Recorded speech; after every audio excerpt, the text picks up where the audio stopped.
Welcome to Eggcellent Adventures, where I, your host Reec Swiney, take a step away from my duties as a radio and TV personality and give you a first-hand look at my other love, backyard chickens and homesteading. Take a listen to conversations I have with others who are in farming, homesteading, and connected brands. And some of those conversations go a little like this. She does say I have too much, though. She says I have too many, but I don't think I have enough. The chicken math started mathing. Yep, it's never ending. I only started with like 4 laying hens. Now I have over 100 chickens and geese and quail. So the first question we ask everybody that comes on to the Eggcellent Adventures, what was your old cluck moment? The first thing that comes to mind is when the first time I got locked inside one of my own chicken coops. We talk about the highs, the lows, and everything in between. Now let's see who's on this episode of Eggcellent Adventures. All right, we're back. Another episode of Eggcellent Adventures with Reec right here from Media Campus West. We have a very special guest on the line. This woman is coming all the way from down under Queensland, Australia, Gold Coast, by way of South Africa. I just found that out too. Indeed, I am impressed. Okay, cool. We met on Facebook. I love some of the initiatives that you're pushing and trying to help with pet rescue and stuff like that. I thought that was really amazing. But our research team found out that you're on 12 acres and have pet chickens. Yes, I have pet chickens. Cool. And this is Des. We have Des on the line right now. I want to know, like, what was your old cluck moment? What was the moment you realized, oh, I'm a chicken mama? You got pet chickens. Okay, so I've always been, since I was a little girl, been a bit of a, I suppose, animal person. I've always had interesting pets. I've had horses, all sorts. So when we've moved around the world a lot, to be honest, and when we moved back to Australia, we got a few backyard chickens. Mm-hmm. We were living in just regular suburbia and didn't work out all that well with local bird life attacking our chickens. So we kind of shelved that. And then when we bought our house on this acreage, we decided, and it came with the chicken coop. So okay. It was meant to be. We decided to get chickens again. And the first flock I got was from Gold Coast Chooks. They were 3 rescue hens that I got. And then I got another 3 rescue hens that were, they came from an egg farm. Mm-hmm. So the second 3 girls, oh goodness, they were oven ready naked.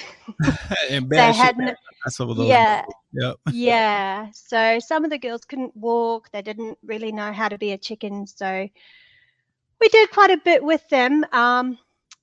Did some chicken physiotherapy and made them little pajamas, and wasn't long before they just became regular free-range chickens. Gotcha. I love that. Hold on now. Those who are listening can't see it, but can you, like, what were the chicken exercises? You like move their feet around, or what was going on with that?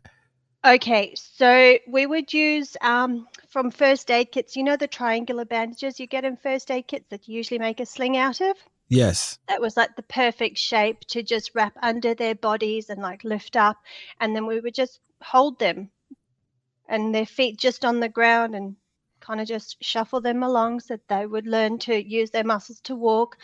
Their little drumsticks, as I call them, we would massage them and things like that just for a few days. It didn't take long before they were up and about. I love that. You guys have really got a whole West Wing General Hospital going on over there and all of that stuff. And you say you made some sweaters for them. I'm sure because, like, with mine, they didn't have a lot of feathers either. Like, they didn't have a lot that we got as rescues either. Oh, that's unfortunate. Yeah, it was really easy just with a bit of just fleece fabric, just a little piece of fabric with a hole in the middle, and it just with a hole for the head, you put it over, and then we just clipped it at the back on either side of the tail. Mm-hmm. Yeah. Okay. All right. It was really, really easy. And I know you those could do girls. it with a stapler as well. You didn't even need a sewing machine. So cool. Let's work. Easy. I like that. You jumped right into it and became a whole chicken nurse, doctor, and everything. I love having my girls. My girls are they're absolute characters, and we have them as free range. Like, we've got 12 acres and it's mostly bushland, and where we live, everyone's on an acreage, so it's really quiet. The neighbors are tolerant. My girls, they wander all over the show. They go back to the coop at night, though. Okay, so they have 12 acres just to roam free and come back at night. Now, here, and excuse my ignorance on any question, right? Because I've never been to Australia. I only had a couple of friends that have lived there and they loved it on contract work, right? But you hear about all of the different predators in Australia, like everything can eat you. So talk to me about keeping them safe. Okay, so it is a little unfortunate that we do have, especially where I live, there are wild foxes around, and snakes. Unfortunately, I've lost a few girls, and some of my guinea fowl as well, and some of my quail I've lost to pythons. So foxes, they were introduced long time ago, I guess, for hunting. Yes. And then just became feral, and they are considered a pest. Yeah, so they will, if you're not careful, they will make it into your chicken coop, and they will kill for sport. They won't just take a chook and leave it at that. They will kill them all. That's unfortunate. Yeah, we don't have many foxes where we are, but there is one fox that comes into I have like an enclosed area. So he'll like run and dart around the gate until my dogs figure out what's going on, and then they kind of run him off. Oh, okay. Yeah, it's unfortunate. We also have birds here, like magpies and butcher birds, which are in the raven family. They will, they'll get chicks, like small chicks. They will kill them and peck out their eyes. And butcher, You saw my face, right? You're like, what? Oh yeah, it's a little sad. So when we have had chicks, we've built a fairly large aviary that we kept our quails in, and if we had a hen with chicks, we would just keep them closed in the aviary until the chicks were large enough to kind of be left alone by the butcher birds. Butcher birds. That is the most Australian thing I've heard my whole life. Butcher birds, that's crazy. Yeah, it's a black and white bird or a grey and white bird. It's got a long sharp beak, very similar to a crow and a raven. It's the same family. Yeah. And they clever birds. So we usually ask too, how did you get into it? But you kind of mentioned it as a young, when you were younger, you grew up with animals and you liked animals. What was the animal that kind of made you fall in love with farm life? Oh, goodness, that's hard to say. I can't really say it was just a moment that stands out. I guess just who we are, being people who love to be outdoors and love nature and love animals. When we did get an opportunity to just expand our pet collection, really just didn't really think too much about it. And I do know of a lot of people who live on acreages who have pet chickens and guinea pigs and the whole lot, and it's just something that it's always been with us. Spring has sprung, and guess what? That means chick season is here. So if you're looking to start your flock, add to your flock, or maybe add a few ducks, chickens, or geese, My Pet Chicken is the website for you. And if you're just getting started, they even have a tool to help pick the perfect poultry for your backyard flock. Check them out today at mypetchicken.com. Right now, you can get $10 off when you join the SMS Club. mypetchicken.com. Raise fun, happy, and healthy chickens from live poultry to coops and supplies. My Pet Chicken has everything you need to start, grow, and maintain your backyard flock. Shop today. mypetchicken.com. I love it. That's what I was going to ask too. Is it pretty normal? Because here, I guess farming isn't very normal. It's not widespread, but it seems to be gaining popularity with like homesteading and people at least having some chickens or growing some plants. So is that more normal there? Oh gosh, I'm not too sure. Like living on an acreage, well, over here, a big plot of land is called an acreage. Most people live on an acreage, not necessarily for any agricultural purposes other than to just have space. So I guess that there isn't really much of a motivation to have livestock or animals, or most people just do it like for hobbies. Will grow whatever veggie, have a veggie patch or whatever just as a hobby, and have whatever livestock for hobbies. Not really so much, I guess, anything more than that.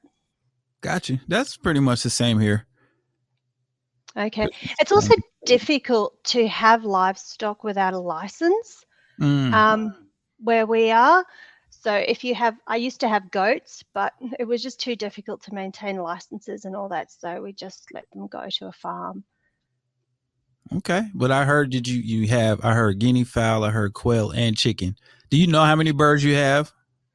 I'm afraid I've only got 9 left. We were hit with the tornado Christmas night last year, and my aviary was damaged, I'm afraid. So a lot of my quails and my parakeets and my my little finches, my zebra finches, all got out. Oh no. Okay, I got you. Hopefully they'll find their way back.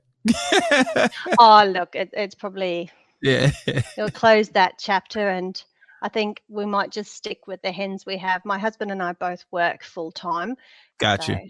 Yeah, so it's probably just, we'll leave it as it is now. I understand. But I know you say your neighbors are pretty quiet. They're pretty cool with everything. Do you bribe them with eggs? Because I bribe my neighbors with eggs. I was actually going to ask you, you must be quite popular with your neighbors with eggs. I do give a lot of eggs away. I really do. We actually don't eat very many eggs ourselves. Us neither. Now that we have chickens, like I used to love eggs. Now that I have chickens, I probably maybe once a week, I did try a long time ago. I did try selling eggs to friends and that, but I felt uncomfortable. I didn't want my girls to feel like I was exploiting them. So I just rather give them away. And our neighbours, being an elderly population mostly, a lot of them have little hobby veggie patches and stuff. So my neighbours give me lettuce and sweet potatoes, lemons, things like that, and I give eggs. There you go. I love the trading community. Do you have the same? Yes, I have the same. So our neighbors, one grew tomatoes and one had peppers. So we kind of like, trade off on different things. And one of my neighbors is just a really good neighbor. So I want to make sure they always have eggs, because my goats, or one time my pony got loose in their yard. So they're so cool. They're like, it's okay. She'll call me and say, hey, your pony's in my yard. I was like, she was like, you want me to bring her? Or do you want to come get her? So. Oh, I love that. I love that neighborly, that sort of tolerance, that just live and let live. We have a lot more of that living where we actually live in the city, but being on top of the hill and just where we are, we're quite fortunate that we happen to be surrounded by acreages. I don't know in the near future if this area will be rezoned for development, but for now we do have that sort of country bumpkin lifestyle, but yet we're in the city. No, that's a good mix, though. I think that's a pretty good mix. I'm not far from the city, but we are, it's a little rural where we are. So it's more farm or more land between the houses. That's nice. And what's your climate like where you are? So today it was about almost 80 degrees today. And I'm in the south. Oh, so like Fahrenheit. Fahrenheit. Okay. So I know you're like 80 degrees Celsius. It's 1,000,000 degrees. No. All right. So Celsius, I don't even know how to convert that. They don't teach us that. but we don't get to Fahrenheit. It's warm today. It's hot. So. Oh, okay. Yeah. Okay. It's hot. It's like the summer here now. Oh, right. We're going into autumn. So we have like days of 29, 30 degrees Celsius. So most places would consider it summer, but it's cooling down for us. Okay. Do you find that in the winter, your girls, their laying goes down? Yes. In the autumn, going into the winter, the laying starts to kill off. As the cooler it gets and the less sunlight we get, it starts to go down. So I was having a time where it might have been about maybe anywhere from 3 to 6 eggs a day, right? Per chicken? No, just total. And I think at that time I had about 24 birds. 3 to 6 eggs a day in the cooler and winter months. Now I'm probably getting about almost 20 a day, 20 eggs a day. Oh, wow. Okay. Yeah, that's pretty good. Again, and the sun is up a long time. Are your chickens, are they all for egg production predominantly? No, we have a couple of just lookers. We have a couple of pretty girls that don't earn their keep. Like, we don't really make ours work for it. We do have eggs. We do have eggs that people can buy, but for the most part, they're for trade and stuff like that. But yeah, we've got a couple of we got some good layers, like some Easter eggers. We have some mixed. I got some mystery chickens. I don't know what they are. So we have some of those. We have some Orpington chickens, and they're all layers. But I got some silkies about to hatch. They're terrible layers. They look great on camera, though. And we've got some Ayam some all black chickens, and they don't lay very well either, but they're cute little birds. I have one chicken. Her name is Crinklebum. I love it. Her eggs are pretty much every single egg is very crinkly. That hence the name, and it's exceptionally large. And she lays an egg once every 2 days. It's not a double yolker, but it's exceptionally large. It's really long and pointy, and it's very crinkly. We've reached that part of the show where we hook you up with some insider information, and this time it's some egg side information. Y'all know what I mean.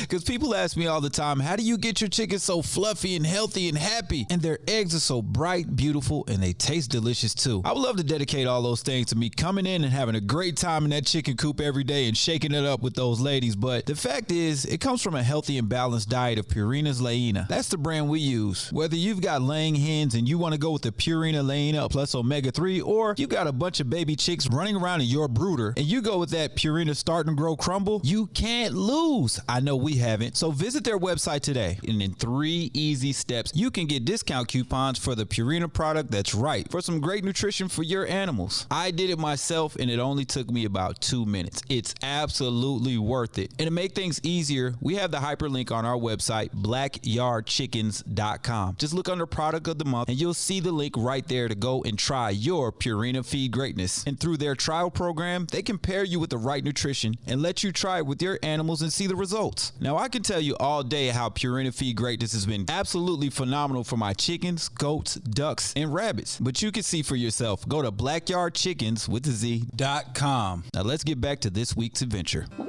It's just weird how she does it.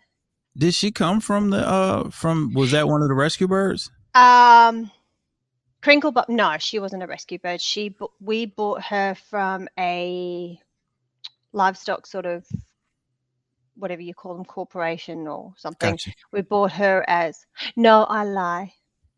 This particular one we raised from day old that we bought because we had a broody hen and we couldn't get her out of the broodiness. So you let her hatch a few? Oh, that drives me bonkers sometimes because I've got 2 little Peking bantams, Freckles and Dumpling. And they always go broody, and it just does my head in. And it's so hard to get it out of them because I don't want to keep putting chicks under them, but it's just so hard to get it out of them. It is. So we tried a few different methods for breaking broody hens. I had it because I play basketball, so I have all these little things that make like ice packs and stuff like this. I had this one little thing that made an ice ball. Yes. And we put the ice ball under this chicken, and after like a couple hours, she was like, I've had enough. I'm out of here. Because it was hot too. It was hot outside. They get more broody when it's hot. We put that ice ball under her. She was like, oh, nope, that's it. She went and got some food and something to drink, and that was over with. She wasn't broody anymore. And then I have another one that's really broody all the time. So I have to separate her. Like I have to basically lock her out of the nesting boxes for like a whole day or 2 at a time, just so she's by the food and water, and it'll get her out of broodiness, because I've only been able to put eggs under her one time. And she has, it's so funny, she's an all red hen, but all her kids are pitch black because those are the Somanis that she hatched. So I was like, those aren't your real children, but you can't tell her that. Yeah. No. That's cute. We've done similar things, like and we've noticed, like with the whatchamacallits, the bantams, they tend to go broodier a lot quicker than any other hen, but they are good little mother hens. But yeah, we've submerged their tummies and their legs in cool water and then kind of put them in isolation for a day or two to break that broodiness. I have noticed that there seemed to be a reduction in that broodiness time when I removed all corn from their feed mixture. Okay. I don't know if it has anything to do with it, but the corn in the mixture increases body temperature, which is good in the winter. So I don't know if that had something to do with it. I mean, it could just be my imagination. No, I mean, it makes sense because, like you said, the corn does increase their body temp. So it may just put on that hormone and say, okay, it's time for me to hatch some babies. It's hot enough. Yeah, I hope so. We'll see how we go in the winter time. And the one bantam, she's a really good mum. That's Freckles, but Dumpling is terrible. We put chicks with her and she just saw them the next morning and walked away and decided, that's it, I'm done. So just hatch them and that's it. Somebody else's problem. Yep. So when that happens, do you guys set up a brooder, like have artificial heat and stuff for them? We do have that. We do. But we've always got a hen that's happy to adopt them. Okay. That's a really, really happy. I've got another little bantam. She's not a Peking. She's just a regular bantam, and her name's Pipsqueak. She's really little and very sweet and such a good mother hen. She takes on anything. You got to post some of these chicken pictures. We got to. I'm loving these names. Now I have to put a beak to the what do you say? Ruffle bottom or crinkle bum. Crinkle bum. Yeah. Crinkle bum. Faces to these names now. Dumpling and you got the best chicken names so far. I have to name them, otherwise I don't remember who's who. And yeah, and I can only name them if I've identified like a physical trait or something that I can easily spot out, because sometimes they look so similar. That makes so much sense. Yeah. I have like 3 that look almost identical. I had to band them for put the little bands on their legs for the first few months. And then I started seeing the personality and I was like, okay, I know who's who now. Yeah. The personalities are interesting. Like some of my girls are, they're pretty headstrong and some of them are very, affectionate. And people think I'm crazy when I talk about my chickens and their personalities and their quirks. People think I'm nuts, but I know the girls, they're all unique. They have their personalities. You're right. This is a safe space to talk about chicken. That's what this is for. It's a safe chicken people space where we can talk about our chickens and there's no judgment, because I'm going to do the same. Oh, I love it. I love it. And like the girls at my office, they all think I'm a little bit crazy if it's been like a soggy morning or whatever, and I've had to clean out the chicken. I've actually gone into my office one day wearing rubber gumboots because I had to clean out the chicken coop in the morning, and I forgot to change shoes. I just had to rush. It happens. I usually do the exact opposite. I'll come from work and then start doing chicken stuff or animal cleanup in my work clothes or in good clothes. And I look down and I'm like, these shoes were not made for this. That's funny. No, I love that you've got all these animals, and I love how you care for them. Oh, I thoroughly enjoy your posts on Facebook. It just, it makes me feel like, part of a different community, because over here living in the city or in suburbia, because we're not really rural or agricultural, not everybody's kind of on the same page or has that same sort of appreciation for it. Right. So I get to enjoy it on social media. I love it. It's like it makes the world a little smaller in a good way. Like we're all kind of connected. You're all the way in Australia right now, and I'm in the United States, and we're having a chicken conversation. And in real life, we would have never met had it not been for social media and these chicken posts. Yeah, I know. It's crazy. When I told the girls at work that what I was doing this morning, that's why I'm working from home, they all looked at me like I was a little bit odd. I said, well, if you don't have chickens, you're not going to understand. Nope. We're in a secret society. The secret mother cluckers. Yep, the secret mother cluckers. We're going to make shirts and I'm going to send them to everybody. That's cute. Did you notice, like, your girl's eggs?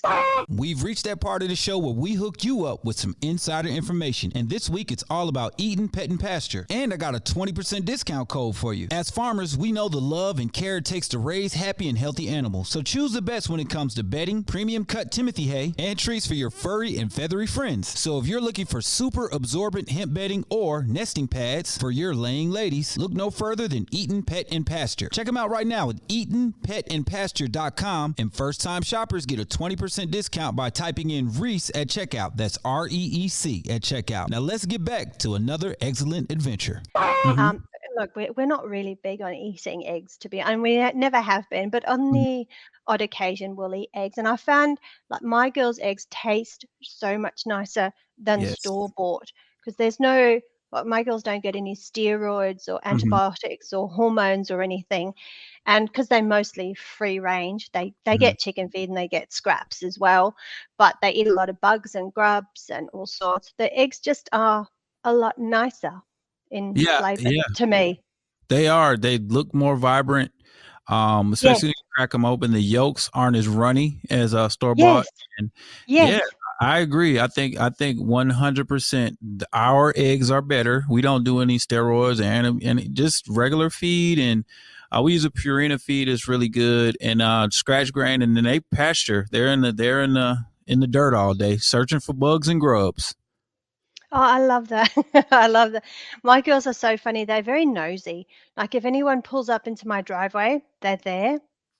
And we've often had, like, the postman, when he's doing a parcel delivery, they often come in a little van. And he often, like, he'll walk up to the door and pop the parcel at the door. And he often leaves his door open. And given half a chance, one of my chickens will hop into the van. Mm-hmm. Sounds They're about right. very nosy. And our next door neighbor, he's got a earth moving, or I don't know, he's got all sorts of earth moving equipment there, and he's often, like, leveling some of his land, and there's always upturned dirt. I swear to goodness, as soon as I open my chicken coop, that's where my girls go, straight next door. And no, it's a buffet. Yeah, they're in the scratch patch and all that. And my neighbor, he doesn't like birds at all. He does not do birds. So he's very tolerant of the girls. He'll shoo them along if he needs to do something outside, but most of the time he just lets them be. That's pretty. We actually had, thinking of this neighbor, I think it was last year, I had in my aviary, I had 12, I think at the time it was 12 Japanese quail, and I had 4 little king quails and parakeets and all that. And we buried the sides of it about 30, 40 centimeters underground, and put the netting and double chicken mesh and everything on the sides just to make it fox proof and snake proof. Very good protection. If only. Somehow a carpet python still got in. Wow. I don't know, like, a carpet python's pretty big. I mean, they're not exactly very aggressive, but it's still frightening to come across if you're not expecting it. Right. And I went into the aviary to just do whatever poultry chores, I suppose, I had to do. And I looked in the hutch, and there was this python all curled up with 3 lumps in its body. Eggs. Stealing eggs. No, he stole 3 quail. Wow. Oh, yeah. I was really annoyed. I have no idea how he got in, though. But anyway, so I went to my husband was away at work, so couldn't ask him to move the snake. Go next door to my neighbor. I said to him, "Oh, could you go and remove a snake for me?" Right. He's like, "Yeah, I don't do birds." So he's not going to go into the aviary. Go to the other neighbor. Said to the neighbor, "Can you come and help me remove a snake from the aviary?" He's like, "I don't do snakes." Sheesh. So anyway, my next door neighbor's wife, lovely Monique, she came over with a shovel, and she helped me remove the snake. Wow, look at those ladies. We call that women power. Look at the girl power getting together. Oh, but luckily a carpet python, he's not aggressive. They're pretty chilled. You just move them along, but you have to relocate them, otherwise they just come straight back. Oh, that makes a whole lot of sense, because they know where the food is. I know. My aviary was like a all-you-can-eat buffet. Sorry to hear that, but that is one of those stories. I mean, if you got chickens, most likely you're gonna run into snakes if every once in a while or here and there. Do Even you here, struggle with snakes? I have been so lucky I haven't. So there was one snake that got at one of my ducklings. And then ever since then Oh, I've been on like snake patrol. So I put cayenne pepper, that red pepper down all around my coops and around the enclosures. And if snakes slither through that pepper, they hate it. They just get right on because I guess it goes right through their skin and it stings. I'm assuming that's what happens, and they hate it. well, that's really interesting to know. Mm-hmm. Wow. So you have ducks.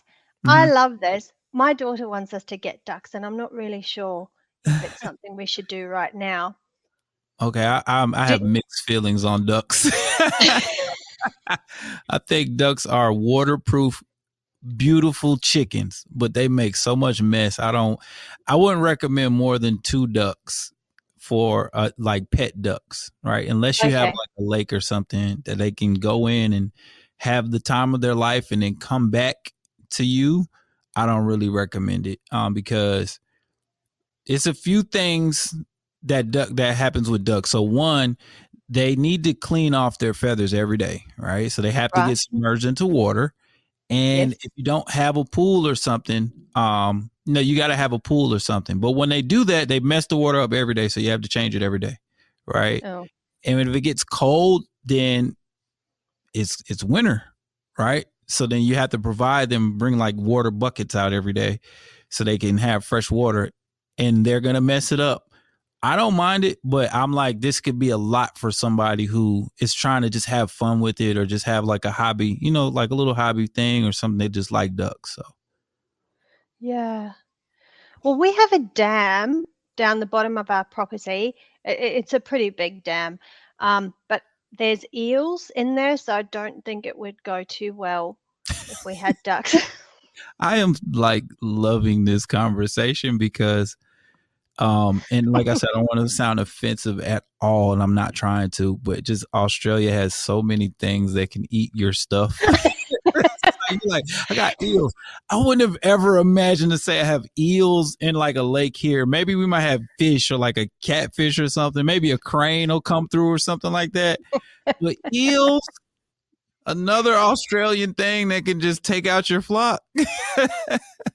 Or the eels, we've tried to catch a couple of eels, but they're really, really hard to catch. And I think where our dam is, because it's kind of spring fed and I actually don't know where the water Mm. originated from, but it's never run empty. So Uh-huh. water's coming in somewhere and it does fill up in the rainy season and then it washes, there's an overflow and then it like trickles down the back and into a river that runs just somewhere down there. Yeah. So I don't know how the eel got in there, but they must be doing really, really well because we don't even have. There's a lot of estuarine birds in the area that are everywhere. There's the wild ducks, Mhm.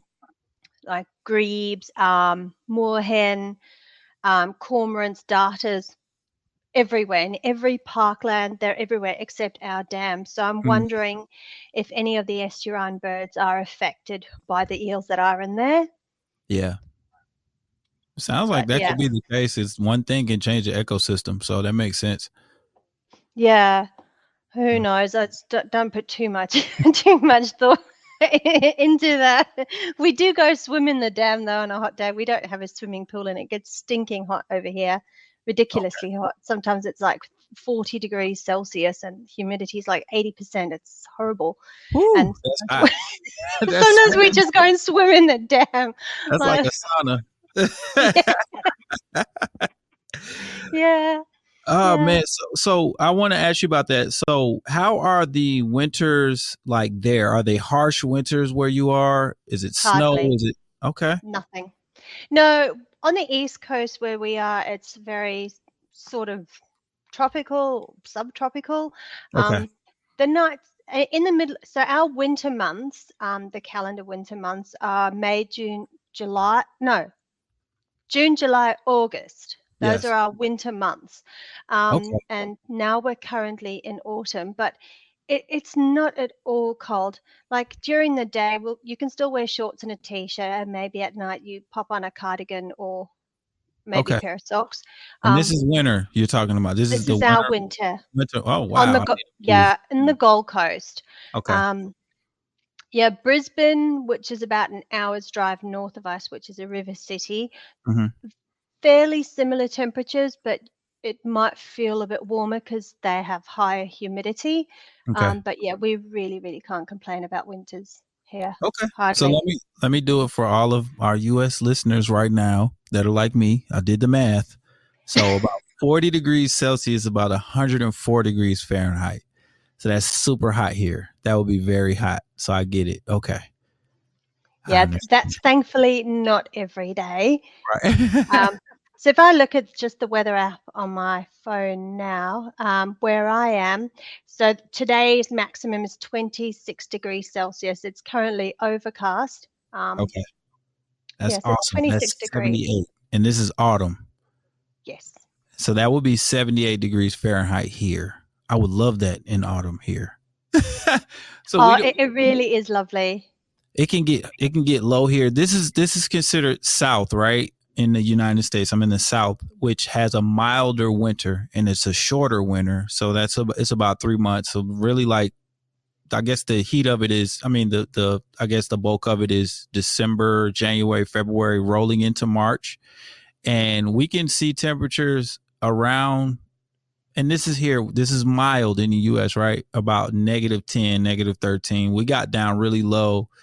And let me do that to Celsius. Let me see. -10. That would be -23 Celsius.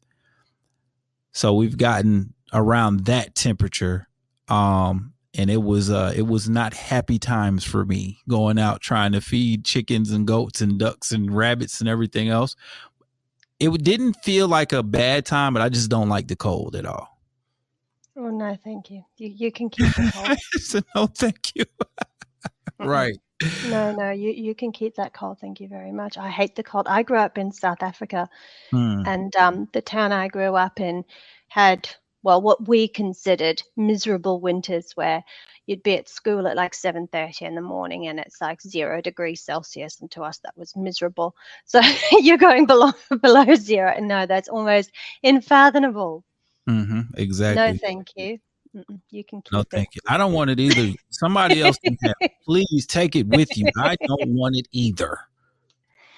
Well, we're pretty lucky where we are, but not all of Australia. I mean, Australia is a massive country as well. Yes. Not quite as large as the United States, but it's still a big country, and the climate diversity is also immense. So down, southern states will have get snow in winter and stuff, and then you've got the tropical far north, which is my summer all the year round, really hot, humid conditions, and then of course inland you've got the desert and all sorts. You got a good mix of pretty much different things in different places. That's like here, like out west, it's more desert, and then up north it's colder.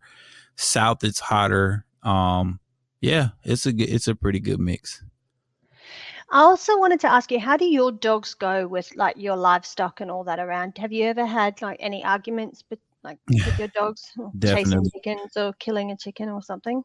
Yeah, we've had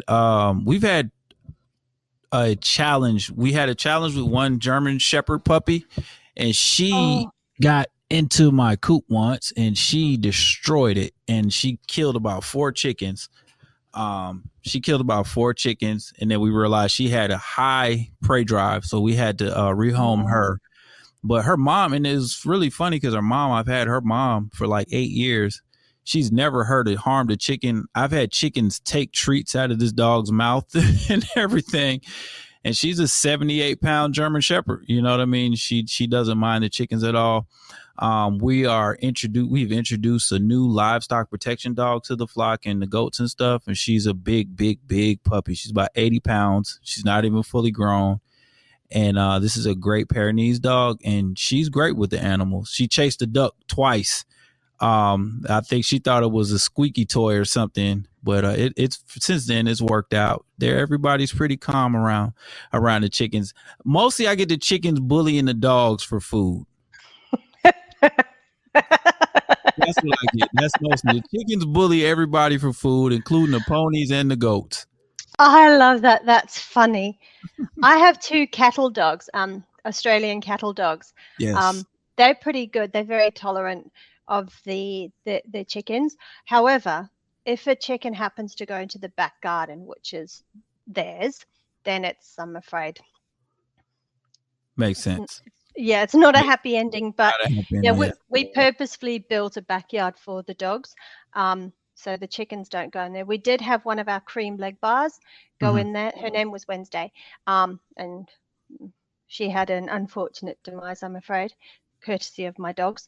I used to have a cattle dog. She died of tick paralysis a few years ago, which is something, I don't know if you have that over there.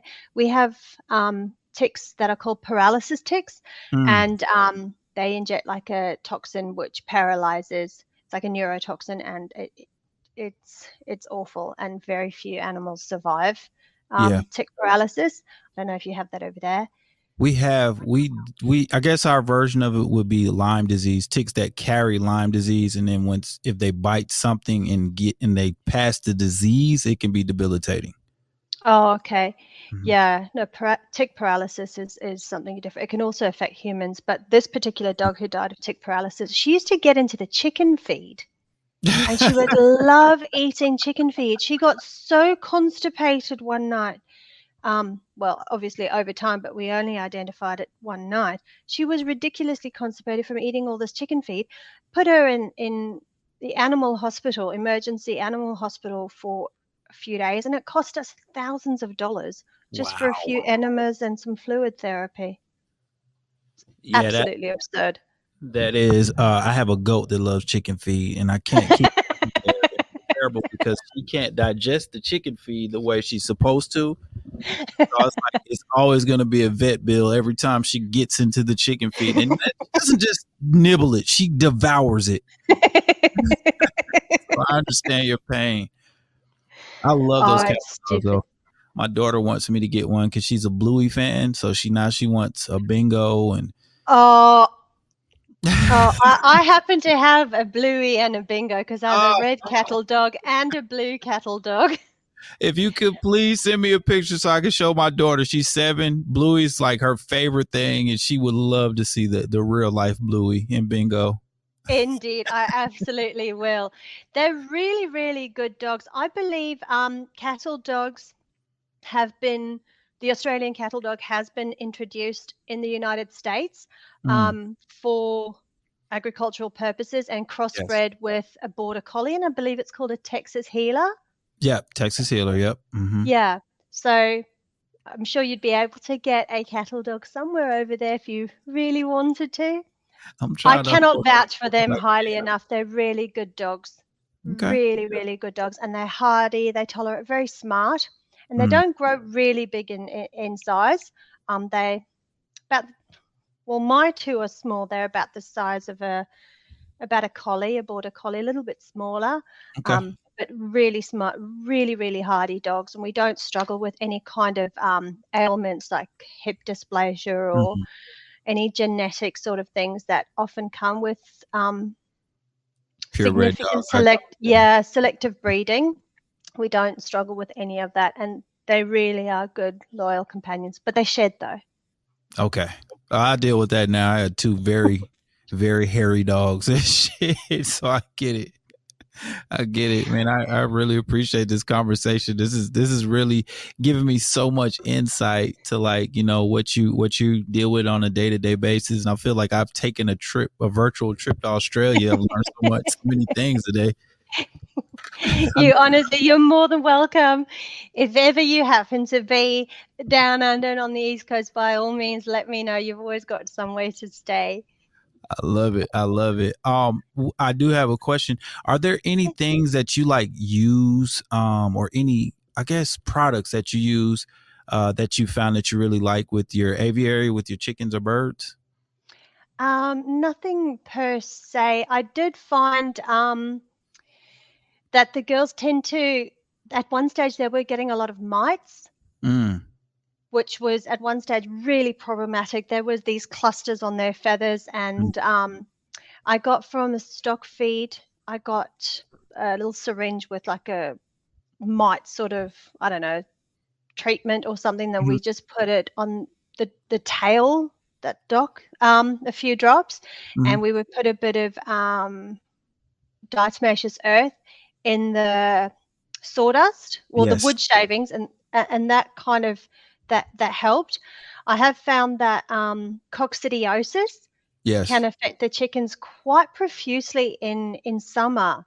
I don't know why summer particularly, but putting edible fossil shell flour in with their feed, just like half a teaspoon to about a 5 kilo bag of mix, seems to clear that right up. But anything else, no, I'm terribly ignorant, because we don't really struggle with anything, because it's not cold, it's not and the girls really are free range, and they just do their chicken thing. They find what they need while they're out shopping. Yeah. I love it. You said like 3 things, and I was able to identify them. We use diatomaceous earth as well, to keep the mites down and things of that nature. And then you said the fossil shell dust. So that will be oyster shells here. We use that. Oh, okay. Yep. So that's, and I do find that the girls, they seem to love anything that's got garlic in it, because they do get table scraps, and something with garlic, they just seem to favor that a lot more. I don't know why. Okay. Cool. All right. Last 2 questions. Sure. Is there a particular like feed or agricultural store you go to? Is there a specific brand out there? Like here, a lot of people use Tractor Supply here. Okay. There's many brands on the market. I just go down to the local stock feed place. It's just down the road, not far.